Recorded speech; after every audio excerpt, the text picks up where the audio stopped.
subscribe dito Manny Vlog.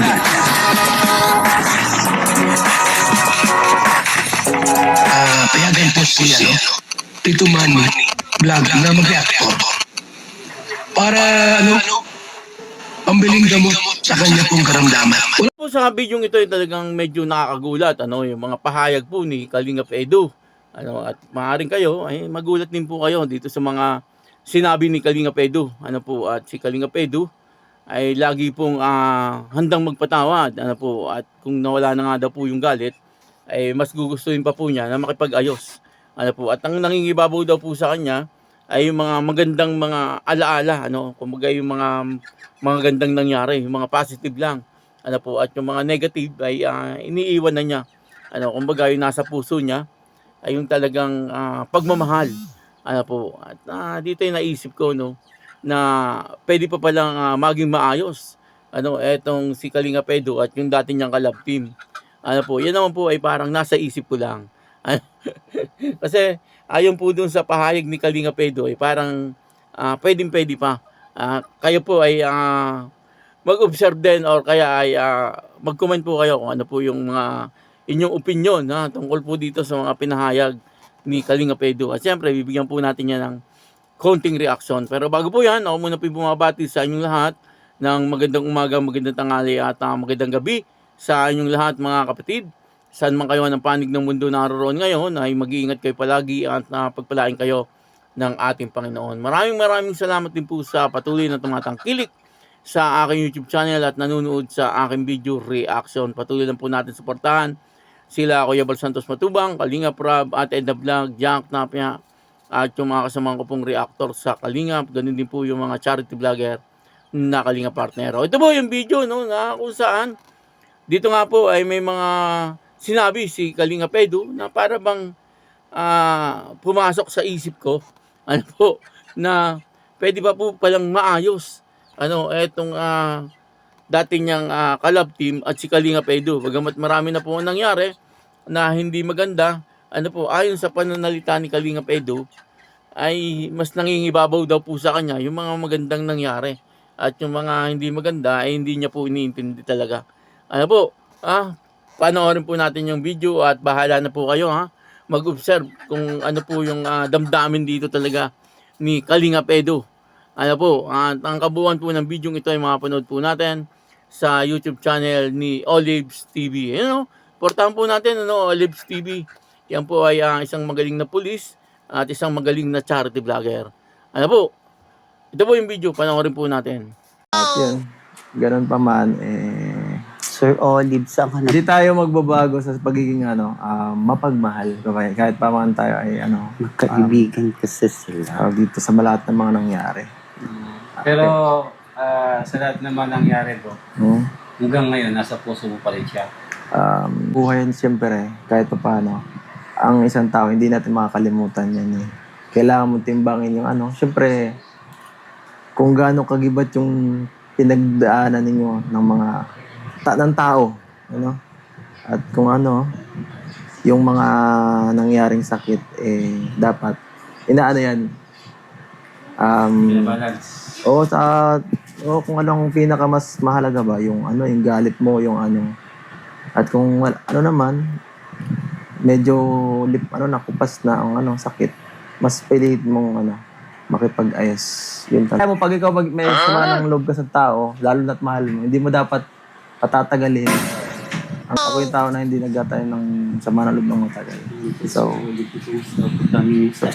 Pero kung sakali bro, naniniwala ka ba sa second chance?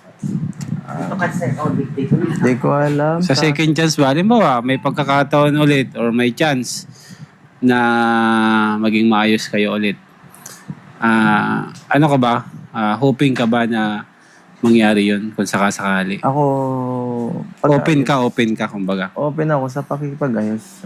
At yun naman talagang purpose.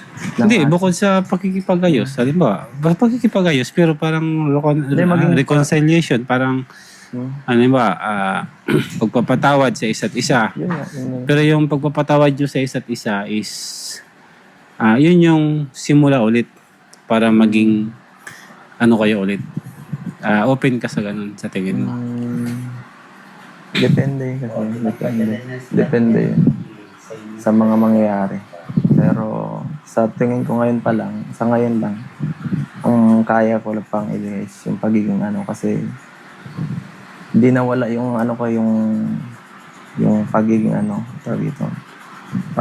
Yung samahan na dati, hindi nawala yun. Dati pa rin, Yung, kumbaga. yung parang, yun yung nangingibabaw eh. Yun nangingibabaw yung bad side. Yung mga good memories, Hindi ko inaano yung mas nangingibabaw yung mga good memories. Hindi ko iniisip yung mga pangit na alaala. Kasi Yun po, no, napanood po natin yung video, no, at ito nga po ay talagang, yung mga sinabi ni Kalingap Edu ay parang talagang open po siya, ano po, sa pakikipag-ayos. Ano po, at dito nga, sabi niya, may nasabi pa po siya dito doon sa kausap niya, parang si Preda, Preda po yata ang pangalan nun. Sabi po niya ay kapag mahal mo, ay hindi po pinapatagal yung galit. Ano po, ibig sabihin, hindi po natin alam kung sino po yung tinutukoy na mahal, ni Kalingap Edu. Ano po, at natanong din po ni Olives TV kung open pa po siya sa pakikipag-ayos. Yung pakikipag-ayos na yun ay yun po ang parang simula o kumbaga ay second chance na sila ay maging love team uli. Parang ganoon ang ibig sabihin dito ni Olives TV. At sinagot naman ni Kalingap Edu na depende daw po. Tama naman po yun. Siyempre depende po yan kung ano po yung mapag-uusapan. At sa ngayon kasi sa nakikita ko medyo malabo na mangyari po yun. Una-tuna ay marami na po kasing mga masasakit na salita ang talagang nangyari dito sa kabila at doon din po sa kabila, kumbaga nagbatuhan ng masasakit na salita at may mga nangyari po na talagang hindi maganda na hindi kaaya-aya yung nangyari, katulad po nung kunyari pagpapatulpo sa mismong kasal pa ng anak ni Kuya Bal. Ay talagang medyo malalim po yun Kung kumbaga yung nangyari ngayon kay Kuya Bal masakit po yun kasi mismong araw ng kasal niya ginawa yung pagpapatulpo sa kanya. Sa halip na makapag-umpisa na yung kasal nga, sabi niya ay medyo na-late daw po dahil nga po siya ay kausap pa ng rapid tulpo in action. Yun po ay para kay Kuya Bal na talagang medyo nasaktan po si Kuya Bal dahil po sa pangyayaring iyon.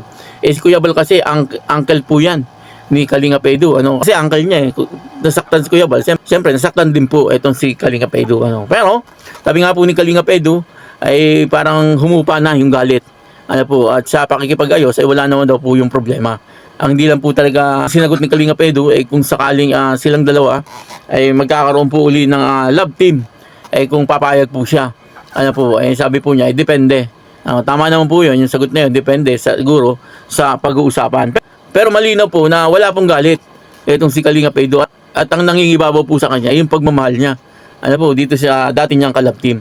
Yun po yung nakikita ko opinion ko lang po ito pero para sa akin kung sakaling makikipag-ayos si Kalingap Edu ay wala naman pong problema yun kasi buhay naman po yan ni Kalingap Edu kaya lang siyempre may lamat na kasi yung isang baso kapag may lamat na ay mahirap nang alisin yung lamat noon.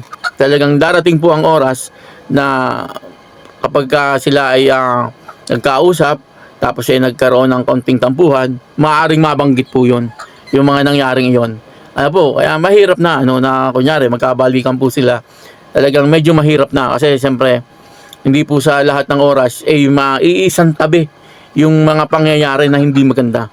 Kasi pag nangyari ulit na nagkatampuhan, maaaring maungkat uli yung mga nangyari na hindi magaganda.